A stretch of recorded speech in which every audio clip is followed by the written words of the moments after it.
अच्छा जी सर, आज की क्लास के अंदर पहले मैं एक चीज डिस्कस कर लूं कि इस चैप्टर के अंदर हमारे पास 4 टॉपिक हैं, जिसमें से हम पहला टॉपिक खत्म कर चुके कल। ठीक है, हम करेंगे क्या सर, अभी हम शुरू करेंगे पहले चैप्टर को, एक दफा गो थ्रू कर लेंगे स्टडी टेक्स्ट से, फिर हम अपना सेकंड चैप्टर और सेकंड टॉपिक शुरू कर देंगे। ठीक है जी, ताकि भाई हमें पता तो हो कि क्या जो सर पढ़ा रहे हैं स्टडी टेक्स्ट के अंदर वो लिखा है अपनी तरफ से बोल के चले जाते हैं। सही है जी, क्योंकि अल्टीमेटली आप लोगों को याद यहीं से करना है। मुझे याद है जब मैं स्टूडेंट हुआ करता था, अगर मेरे साथ कभी ऐसा होता था कि टीचर क्लास में पढ़ा कुछ और रहा है और मैं जहाँ से याद करने बैठ रहा हूँ वो कोई और चीज़ है, तो मुझे बड़ा मसला होता था कि पहले चीज़ों को उस तरह लाइन अप करने में। तो इसलिए मैं क्या करता हूँ कि मैं तुम्हें क्योंकि पढ़ाता हूँ पीपीटी से, तुम्हें याद करना है बुक से, तो दोनों में सीक्वेंस सेम है, एक जैसा मटेरियल है कि नहीं है, ये इंश्योर करने के लिए एक दफा मैं फेमिलियर करवाता हूँ तुम लोगों को स्टडी टेक्स्ट से, ताकि तुम लोग जब याद करने बैठो तो तुम लोगों को कोई मुश्किल ना हो।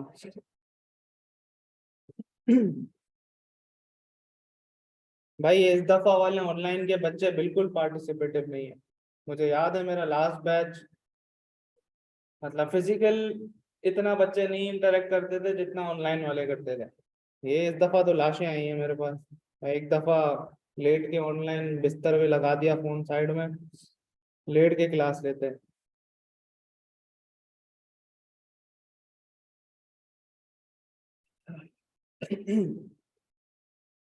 हाँ भाई, ऑनलाइन वाली लाशों, मूड नहीं लग रहा तुम लोगों का मुझे पढ़ने का। बस आज आखिरी क्लास है, फिर हम जुम्मे और हफ्ते को लगाएंगे। ठीक है, 2 हफ्ते के शुरू में, 2 हफ्ते के आखिर में। सेट है ना? यार प्रैक्टिस तो मैं साथ साथ करवाता हूँ, सारे पास पेपर करा रहा हूँ क्लास में। ठीक है, जो मुझे ऐसा लगता है कि बहुत जबरदस्त है वो तो मैं बोलता हूँ लिखो बैठ के, मैं चेक कर रहा हूँ। इसके अलावा भी मैंने बोला है कि हम उसको क्लास में कर लेते हैं, उसके बाद भी जब तुम याद करके लिखो मुझे चेक करवाओ, पीडीएफ बनाओ, उसका स्कैन करो। सही प्रैक्टिस सेशन वो कराते हैं जो क्लास में नहीं करवाते। एक दफा सिर्फ वो पढ़ाते जाते हैं और आखिर में प्रैक्टिस कराते हैं। मुझे मेथड अच्छा नहीं लगता। मेरे हिसाब से प्रैक्टिस इफेक्टिव तब होती है जब आप साथ साथ पढ़ो, अभी आपके दिमाग में है उस वक्त बच्चे से करवाओ।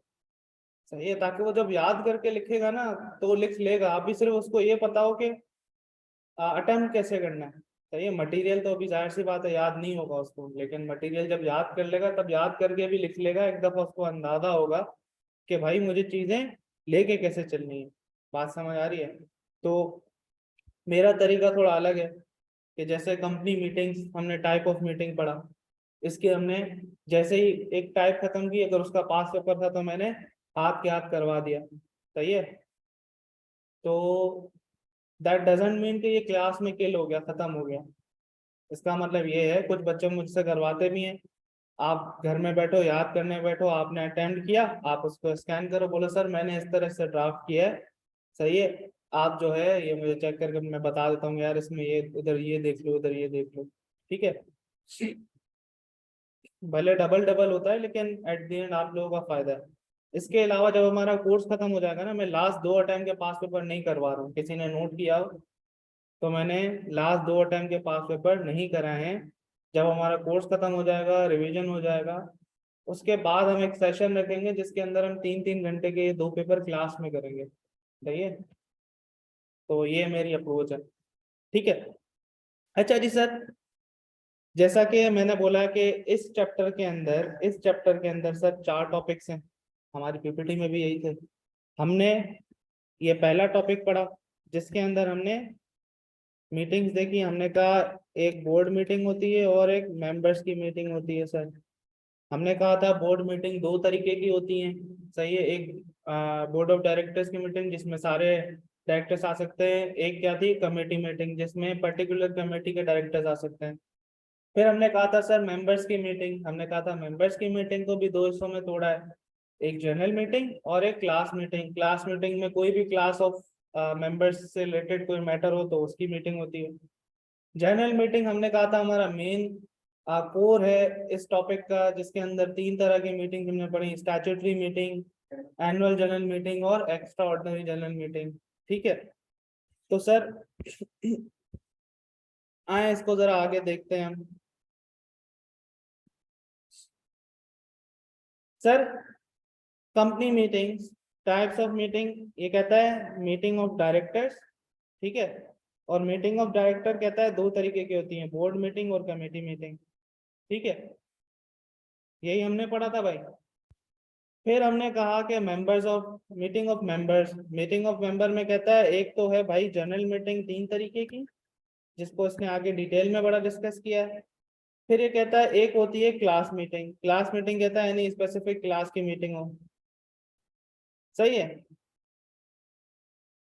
फिर कह रहे हैं general meeting are chaired by the chairman of the board director and all director also attend. General meeting में डायरेक्टर भी आते हैं, मैंने कहा था ना भाई मेंबर्स के मीटिंग में डायरेक्टर भी आते हैं। However, the director do not have right to vote at general meeting unless they are also the member of the company. They can vote, they can then vote at the meeting. सही, as a member. अगर director member भी है तो लाजमी है वो member की meeting में आएगा और वोट भी करेगा। लेकिन डायरेक्टर है, मेंबर नहीं है, तो सर आ तो सकता है लेकिन वोट नहीं कर सकता। सही है जी। सर ये थी हमारी पहली स्लाइड पीपीटी की।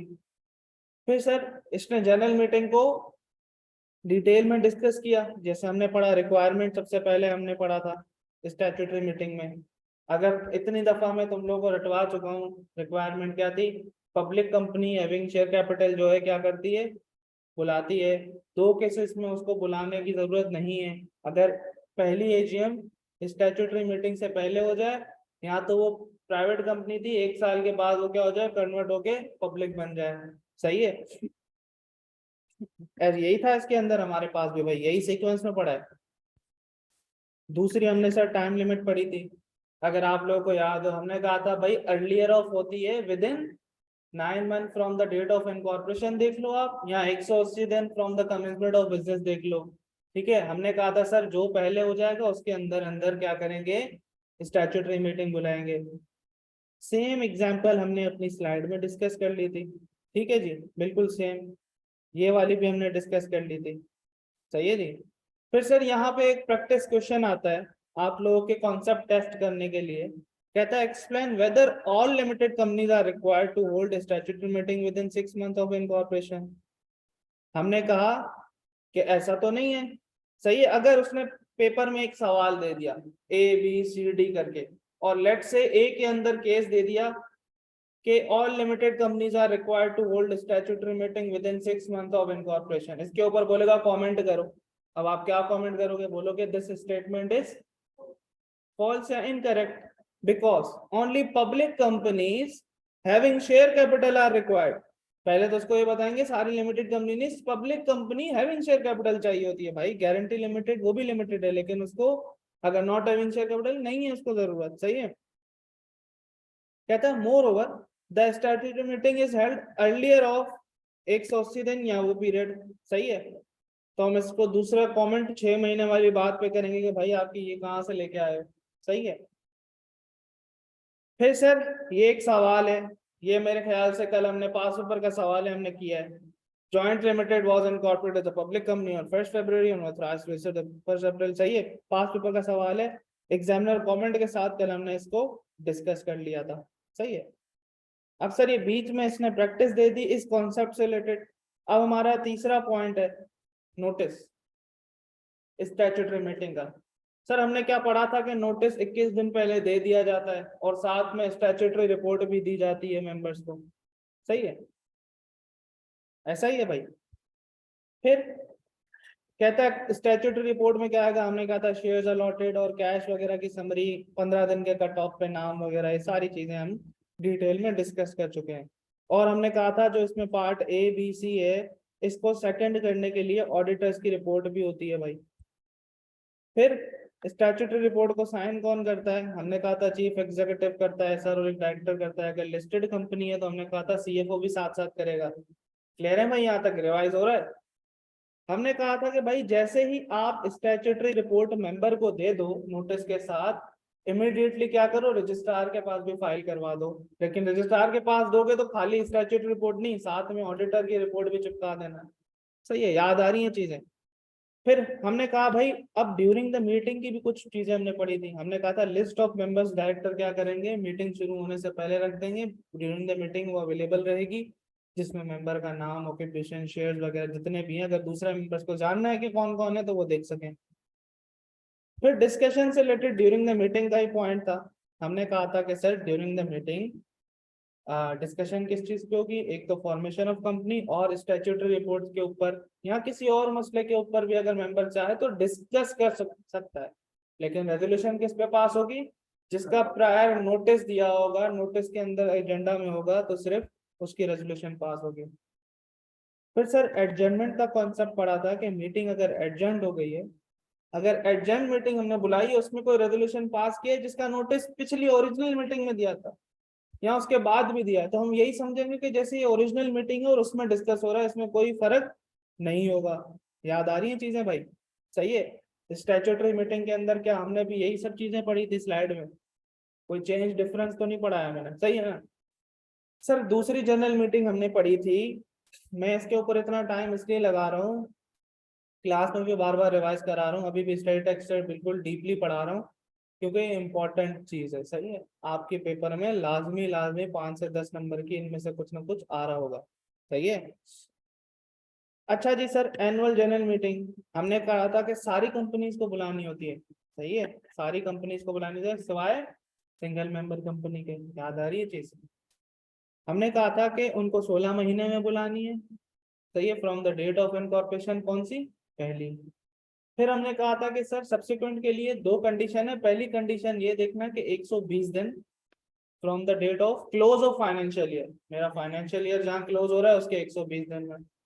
फिर मैंने कहा कि यार दूसरी कंडीशन ये भी है कि एक दफा कैलेंडर ईयर में लाजमी होनी चाहिए। तो आपका अगर 120 दिन कैलेंडर ईयर क्रॉस कर रहा है तो उसको वहां रोक देना, ये ट्रिक थी। सही है, इससे रिलेटेड मैं सवाल भी किया था। Karachi Telecommunication Private Limited KTL was incorporated on 1st March 2019। भाई ऑनलाइन वालों पार्टिसिपेशन चाहिए इस सवाल में, मुझे लाशें नहीं पसंद है ऑनलाइन की। सही है। Under the companies act 2017 the directors have decided to hold the first annual general meeting AGM of the company on August 10, 2020 for placing the first audited financial statement for the period ended 31 March 2020 for approval। अच्छा क्या कर रहे हैं ये, 1 मार्च 2019 को incorporate हुए हैं। Director ने क्या किया है, पहली एजीएम कब रख रहे हैं, 10 अगस्त 2020 को। क्या ये 16 महीने अंदर अंदर है या क्रॉस हो रहा है? 1 मार्च से फरवरी के आखिर तक हो जाएंगे 12, 13, 14, 15, मेरे ख्याल से 16 महीने के गुजर गए। 16 महीने क्रॉस होने के बाद रखी है इन्होंने। सही है। कहता है comment on the decision of directors in the light of provision of content in the companies act. अगर 16 महीने के बाद रखी है, बिल्कुल फसाहत अगर क्रॉस हो रहे हैं, तो हम क्या बोलेंगे, सवाल को शुरू कैसे करेंगे? ठीक है, ये कोई बेंचमार्क आंसर नहीं है, हम अपना आंसर क्या करेंगे, अगर इसमें कोई एडवाइस नहीं मांगी है, इसने कुछ भी नहीं मांगा है, सीधा सीधा है, तो लेकिन तब भी हम कैसे शुरू करेंगे, under the provision of companies act 2017 first annual general meeting shall be held within 16 months from the date of its incorporation। Hence, the Karachi Limited Telecommunication Private was incorporated on 1st March 2019। Therefore, the first annual general meeting of KTL shall be held। अब यहाँ से 16 महीने हम बता देंगे कहाँ पे खत्म हो रहे हैं, शायद जून वगैरह में। सही है, इधर तक हो जाने चाहिए। सही है। Therefore, the decision of director is in not in line with the provision of Companies Act। सही है, ये एक प्रॉपर तरीका है इस तरह के सवाल का जवाब लिखने का। बात समझ आ रही है? सही है जी।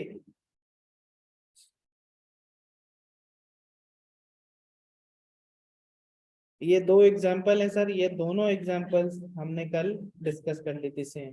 ठीक है, एक 30 सितंबर वाली थी और एक अप्रैल वाली थी। अच्छा, हमने कहा था एक्सटेंशन मिल सकती है क्या? हमने कहा था बिल्कुल मिल सकती है। लिस्टेड कंपनी है तो 30 दिन कमीशन देगा, और अदर देन रजिस्टर्ड तो रजिस्ट्रार देगा, लेकिन मैक्सिमम 30 दिन की। ठीक है भाई। अच्छा जी, कहता है explain the exception to the provision as specified under the companies act. Every company shall hold its annual general meeting within a period of 120 days following the close of its financial year. कहता है इसकी exception बता दो। Exception ये है कि commission अगर चाहे तो एक्सटेंशन दे दे, तो ये एक्सेप्शन है। सही है। लिस्टेड कंपनी है तो कमीशन, वरना रजिस्ट्रार। अच्छा, सवाल दिया हुआ है तुम्हें, उसमें उसने बोला है कराची प्राइवेट लिमिटेड। ठीक है, अगर उससे रिलेटेड उस क्वेश्चन के अंदर तुम ये लिख रहे हो, तो उसके अंदर क्या लिखोगे?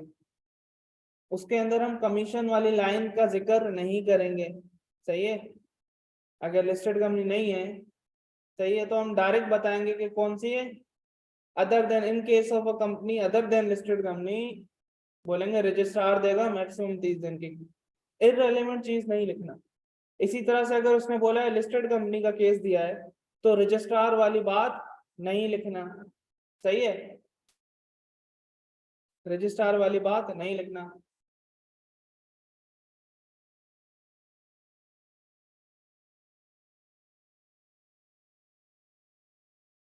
नहीं, तब नहीं मिल सकती वो, once in every calendar year करनी पड़ेगी ना, फसाद।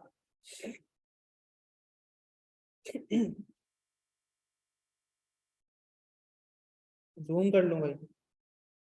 जूम कर लेते हैं।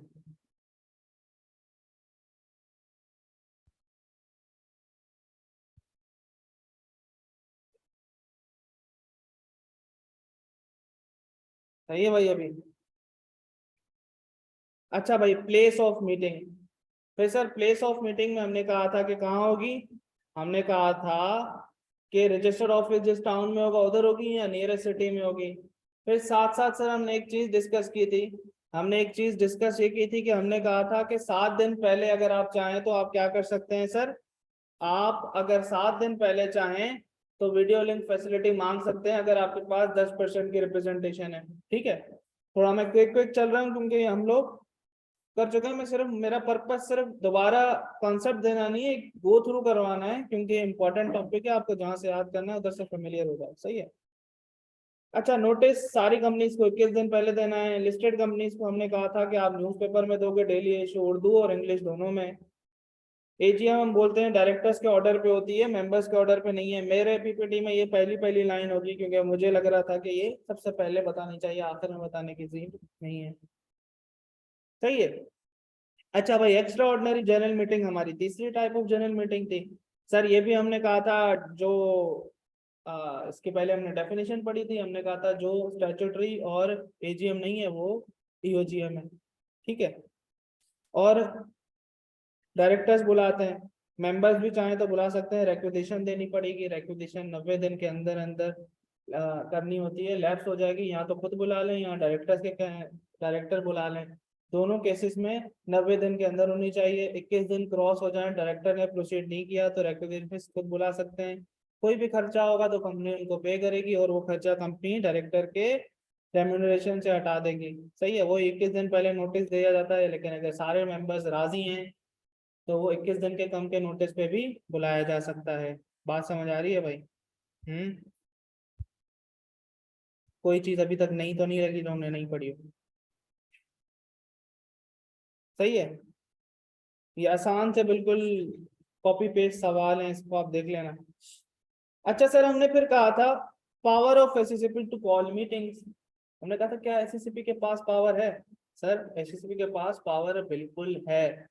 अगर हमने कहा कि कंपनी नहीं बुलाएगी तो कमीशन बुला सकती है। ठीक है। पावर टू गिव डायरेक्शन, हमने कहा था एससीसीपी के पास क्या है, अगर डिफॉल्ट किया कंपनी ने एजीएम बुलाने में या ईओजीएम में, तो कमीशन बुला सकती है। ठीक है। और कमीशन ये तक बोल सकती है डायरेक्शन में कि अगर एक बंदा भी है ना, अगर कमीशन बोल दे कि ये कोरम पूरा हो गया है, तो एक बंदे के होने के बावजूद भी मीटिंग हो सकती है। कमीशन के पास नहीं पावर। फिर कहता है कॉस्ट भी कमीशन अगर बुलाएगा तो कौन पे करेगा, कंपनी या किसी ऑफिसर से भी पे करवा सकती है, पेनल्टी लेवल 3 की लगेगी। सही है जी। सर यहाँ पे हमने अपना पहला टॉपिक स्टडी टैक्स से भी गो थ्रू कर लिया है, ठीक है। अब सर हम शुरू करते हैं अपना दूसरा टॉपिक जो हमारी आज की क्लास का एजेंडा है।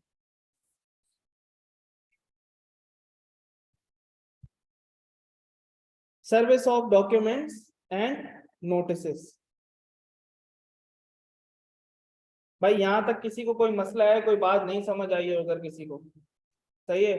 कोई बोले कि अगर सर नहीं सर ये आपने अच्छा नहीं पढ़ाया, ये हमारे दिमाग में नहीं बैठा है अभी तक, कोई ऐसी चीज किसी को कोई मसला परेशानी पसौड़ी पंचायत शिकायत तकलीफ?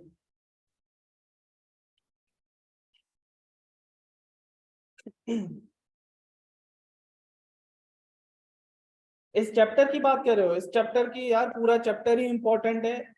कोई पेपर ऐसा नहीं बना के जिसमें ये चैप्टर एग्जामिनर ने नहीं पूछा हो। सही है।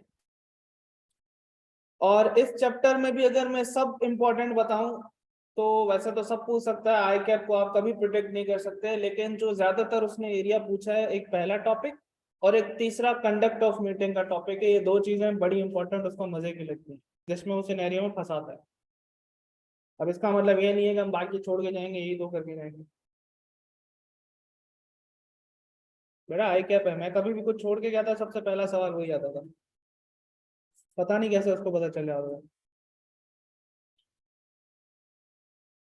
2 मिनट रेस्ट ले लें, गला खराब है, जोशानदे वाली चाय पी रहा हूँ, ठंडी हो जाएगी।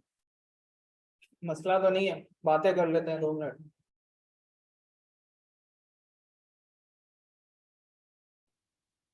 ठंडी तो हो गई है वैसे, गले में बड़ा दर्द है यार, सबसे नहीं खाता यार, उल्टा वो लगती है गले में।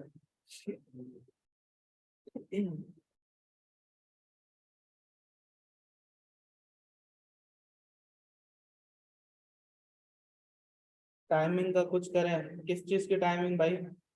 इतनी अच्छी तो है टाइमिंग, टाइमिंग पसंद नहीं आई तुम्हें? कम लग रही है?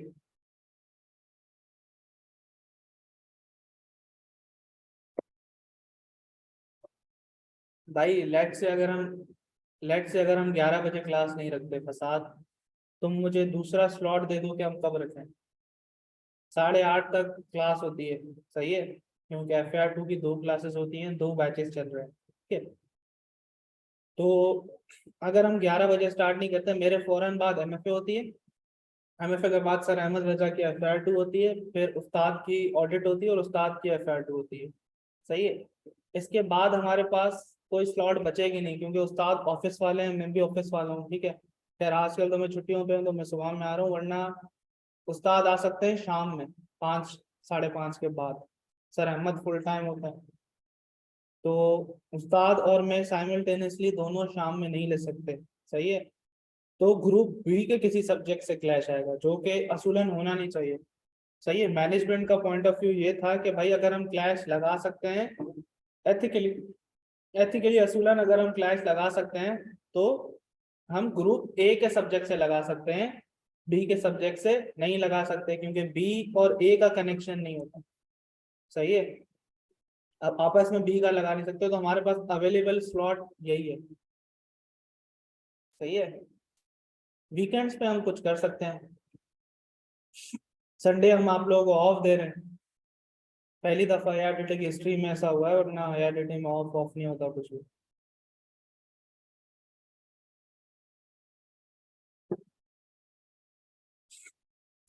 अच्छा भाई आरिफ, हम लोगों ने अभी तक क्या किया था? जो पहला टॉपिक पढ़ा था उसको हमने सिर्फ बुक से रीड किया है। अभी अभी हम सेकंड टॉपिक, हम नई चीज अभी शुरू करने जा रहे हैं। अच्छा अच्छा, service of documents and notices, इसके अंदर क्या पढ़ेंगे? Service of documents and notices मतलब क्या समझ आ रहा है? सर मीटिंग से रिलेटेड कुछ पर्चे होंगे, कुछ कागज होंगे, कुछ नोटिस होंगे, नोटिस नोटिस पढ़ते आ रहे हैं। हम बोलते हैं 21 दिन पहले दे दो, 21 दिन पहले दे दो, मेंबर्स की बात करते हैं। वैसे एक जनरली इधर प्रोविजन है कि सर सर्विस ऑफ नोटिस या डॉक्यूमेंट्स होता कैसे है? सही है, कैसे कैसे आप दे सकते हैं। Service of document on company and is officers, अगर कंपनी को कोई डॉक्यूमेंट या नोटिस सर्व करेगा, भेजेगा, तो किस तरीके से भेज सकता है। Sir service of document on commission और द रजिस्ट्रार, अगर रजिस्ट्रार को कोई नोटिस या कोई डॉक्यूमेंट भेज रहा है तो किस किस तरीके से भेज सकता है। ठीक है जानी। फिर service of notice on members, अगर मेंबर्स को भेज रहे हैं तो किस तरीके से भेजा जा सकता है। सही है सर। सबसे पहले हम देखते हैं कमीशन का। कहता है अ डॉक्यूमेंट और information may be served on the company or any of its officers at the registered office of the company, registered office of the company। जब आप कंपनी रजिस्टर्ड करवाते हो तो आप अपना रजिस्टर्ड ऑफिस भी बताते हो। ठीक है। या फिर किसी से भी XYZ, किसी को भी कंपनी को कोई इंफॉर्मेशन सर्व करनी है तो हम कैसे करेंगे, उसके रजिस्टर्ड ऑफिस पे करेंगे। लेट से ऑडिट होता है, सही है, ऑडिट होता है, इनिशियल हो जाते हैं या साइन हो जाती है रिपोर्ट, तो ऑडिटर उसकी 5 कॉपीज क्या करवाता है, वो करवाता है डिस्पैच क्लाइंट के ऑफिस पे, रजिस्टर्ड ऑफिस पे। सही है। तो कहते हैं आप किस किस तरीके से करवा सकते हो। अगेंस्ट एन एक्नॉलेजमेंट, एक्नॉलेजमेंट पता है, आप कुछ लेने जाते हो तो आपसे पहले एक्नॉलेजमेंट साइन कराई जाती है, रिसीविंग ली जाती है एक तरह से। सही है। बाय पोस्ट और कुरियर, ये भी हम करते हैं। रिपोर्ट्स हम कैसे भिजवाते हैं, कुरियर करवा देते हैं क्लाइंट के रजिस्टर्ड ऑफिस पे। ठीक है। थ्रू इलेक्ट्रॉनिक मींस, ईमेल कर दो आप स्कैन करके। ठीक है। या फिर कोई अदर मैनर जो कमीशन बाद में स्पेसिफाई कर दे। ठीक है। तो बेसिकली बिल्कुल हलवा सा टॉपिक है, कुछ भी नहीं है, सिर्फ आपको तरीके बता रहा है कि आप किस किस को किस किस तरीके से नोटिस या इंफॉर्मेशन।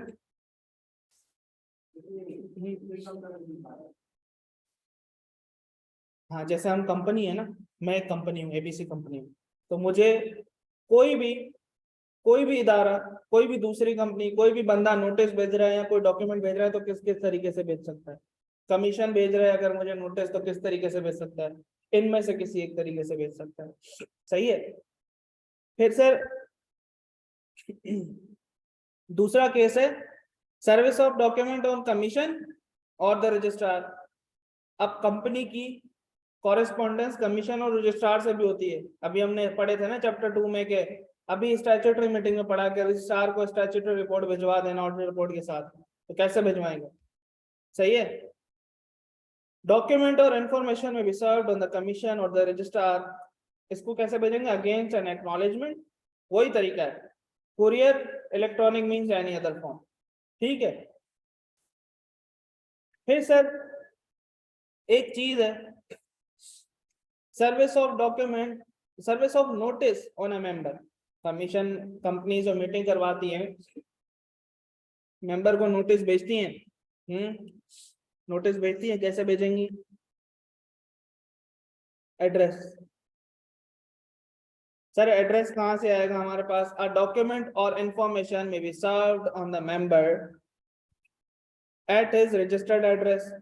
सर जब वो मेंबर बनता है तो अपनी सारी क्रेडेंशियल्स देता था, उसके अंदर एड्रेस भी देता था। सही है। तो उस एड्रेस पे भिजवाओगे आप। If he has no registered address in Pakistan, at the address supplied by him to the company for the giving of notice to him। Afghanistan में रहता है, लेट से हमारा मेंबर, उसने बोला ये पेशावर में मेरी खाला का घर है। सही है। तो अगर वो अफगानिस्तान में है तो उसको हम वहां नहीं भिजवाएंगे, हम क्या करेंगे, हम बोलेंगे पाकिस्तान में कोई रजिस्टर्ड एड्रेस दे दो। उसने खाला के घर का एड्रेस दे दिया, हम उसको सारी कम्युनिकेशन वहां करते हैं। सही है। Manner of serving, manner of serving किस किस तरीके से भेज सकते हो भाई। सर वही सारे तरीके हैं जैसे हम कमीशन और कंपनीज को आ रहा था। सही है। इलेक्ट्रॉनिक मींस, कुरियर से, एक्नॉलेजमेंट से, तरीके सारे वही होते हैं। ठीक है जी।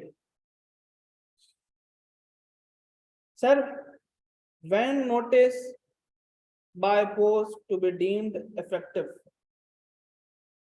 भाई हम कब से बोल रहे हैं ना कुरियर से भेज देंगे, कुरियर से भी भेज सकते हैं। वो कहता है कब इफेक्टिव मान लूंगा कि तुमने कुरियर से भेजा और मैं उसको मान लूं कि तुमने भेज लिया। सही है।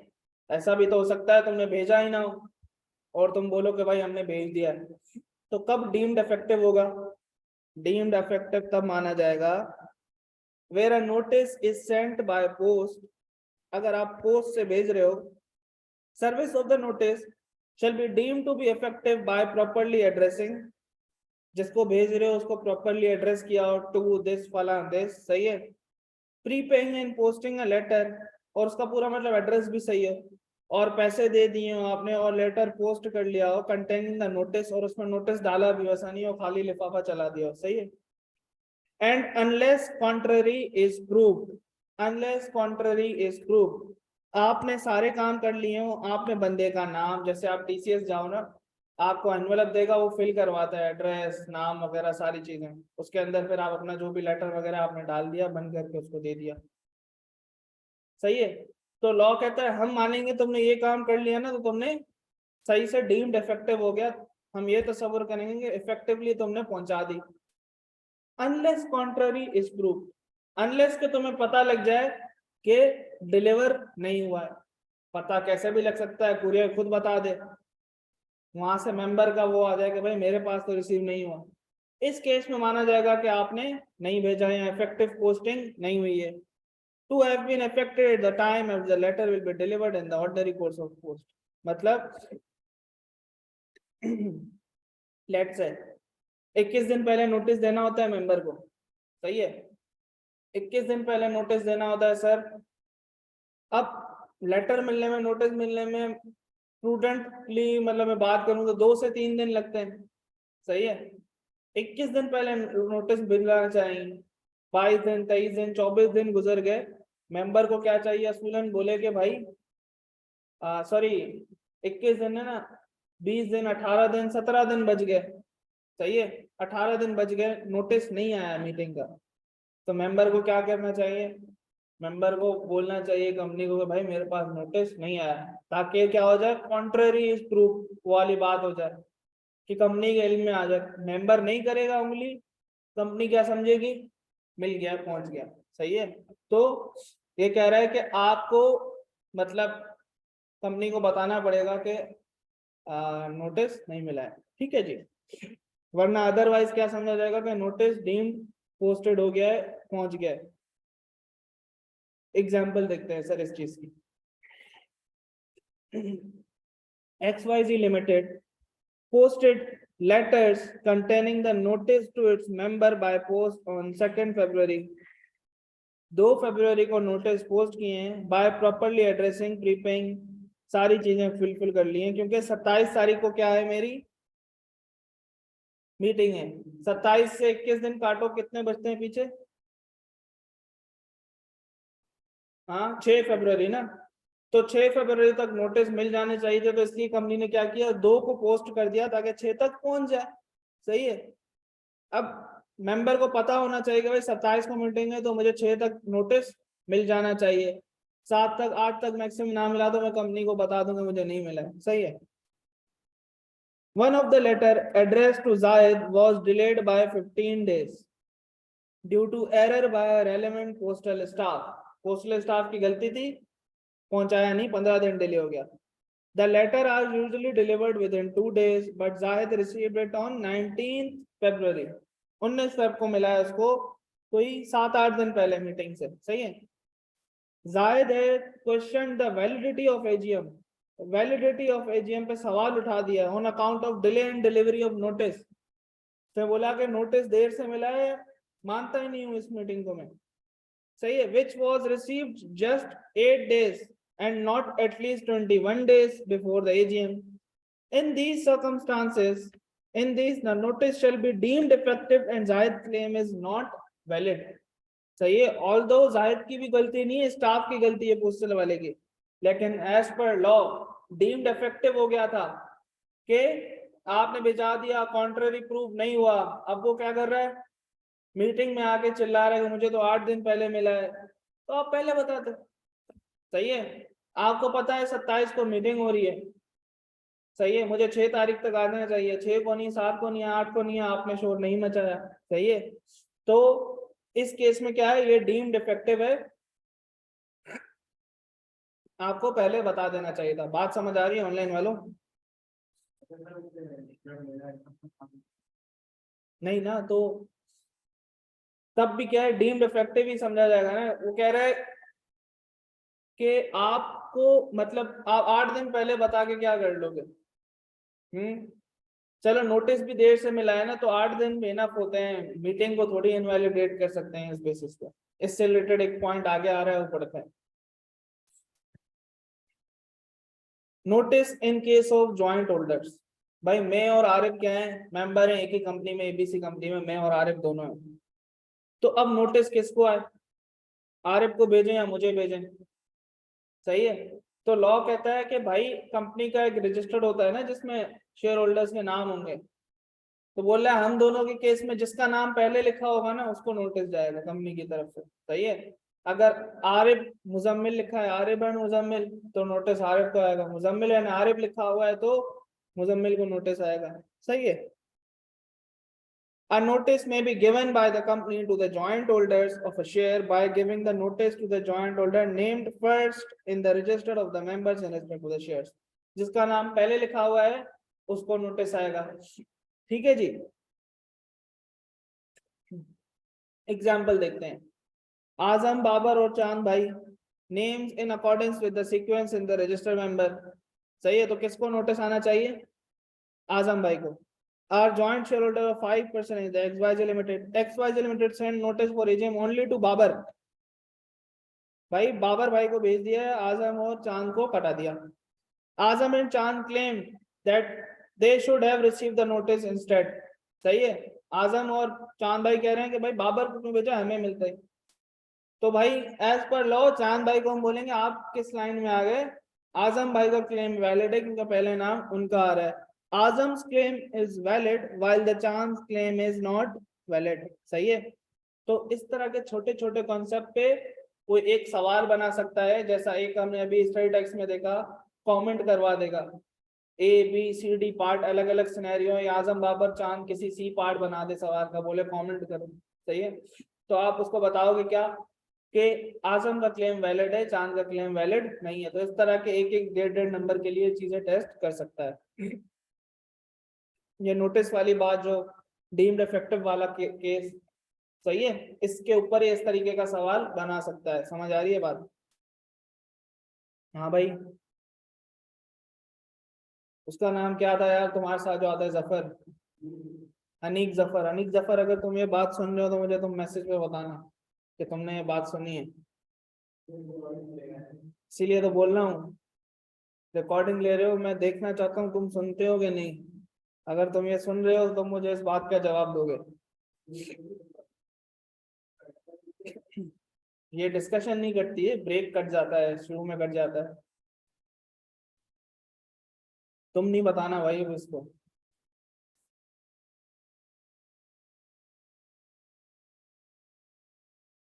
अच्छा, notice to legal representative, member को भेजना है, मेंबर मर गया।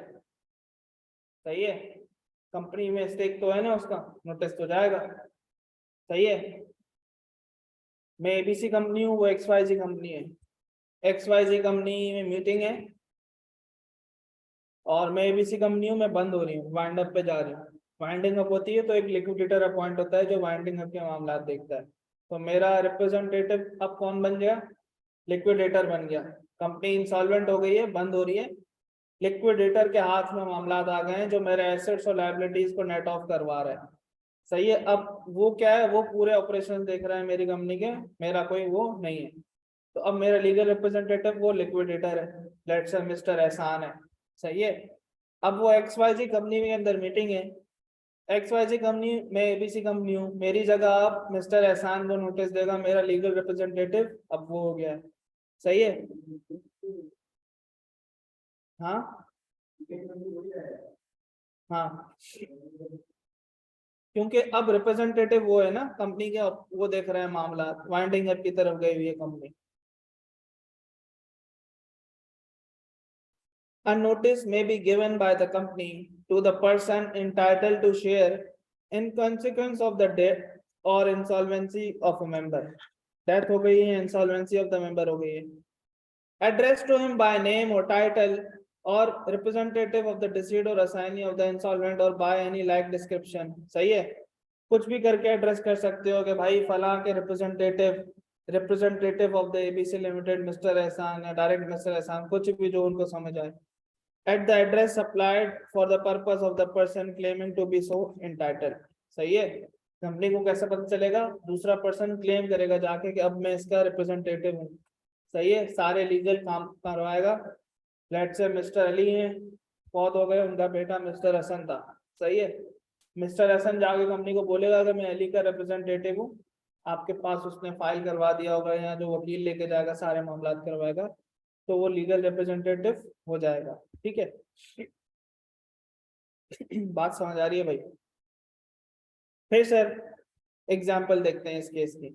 XYZ Limited received a notice from the official assignee of Sajid, one of its members, informing XYZ Limited of insolvency of Sajid and his appointment as official assignee. सही है, कह रहे हैं साजिद जो है इंसॉल्वेंट हो गया, मैं उसका ऑफिशियल असाइनी हूँ. With relevant particulars and documents, XYZ Limited is in the process of calling an AGM. It may send the notice to the official assignee at the address provided by him. अब company क्या है, अगर सारी चीजें prove हो गई हैं तो उसको भेज सकती है नोटिस. सही है. अच्छा जी सर, टॉपिक नंबर 2, नोटिस वगैरह हमने डिस्कस कर लिया है. सही है, अभी हमारे पास आधा घंटा है. Conduct of meeting. Conduct of meeting is one of the important area of this chapter. इसको शुरू करने जा रहे हैं सर. इसके अंदर काफी सारा बड़ा टॉपिक है. Provision as to meetings and votes, voting by show of hands.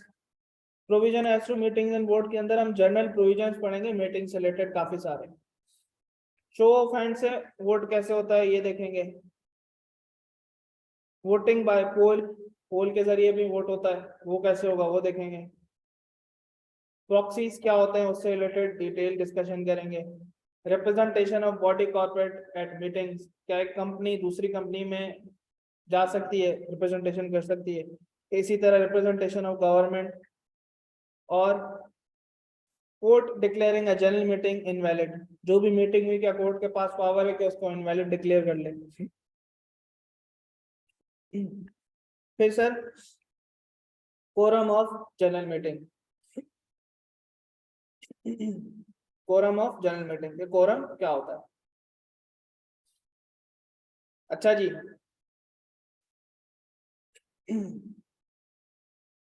इसको आज पढ़ना है कल पढ़ें?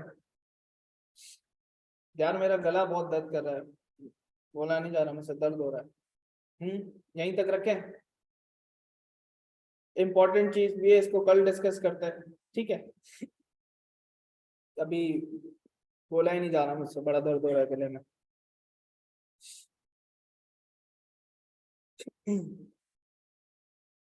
ठीक है भाई, तो इम्पोर्टेंट चैप्टर है ये, इसको हम कल डिस्कस करते हैं. काफी बड़ा भी है, पूरी क्लास ले लेगा ये टॉपिक. सही है, तो इंशाल्लाह कल तो नहीं है, अब हमारी क्लास है फ्राइडे को. ठीक है, फ्राइडे की क्लास में इंशाल्लाह इसको डिस्कस करते हैं. फ्राइडे और सैटरडे 2 दिन हमारी क्लास होगी. तीसरा है, इसके बाद चौथा टॉपिक है. 4 टॉपिक है, सैटरडे तक इंशाल्लाह मीटिंग का चैप्टर हम खत्म कर लेंगे. सही है, कॉन्सेप्ट वाइज. बाकी समरी लेक्चर और एमसीक्यूज तो वो साइड में मैं पीछे से करता आ रहा हूँ. सही है, वो आपको मिलता जाएगा. सही है जी, आज की क्लास यहीं तक रखते हैं. अल्लाह हाफिज़.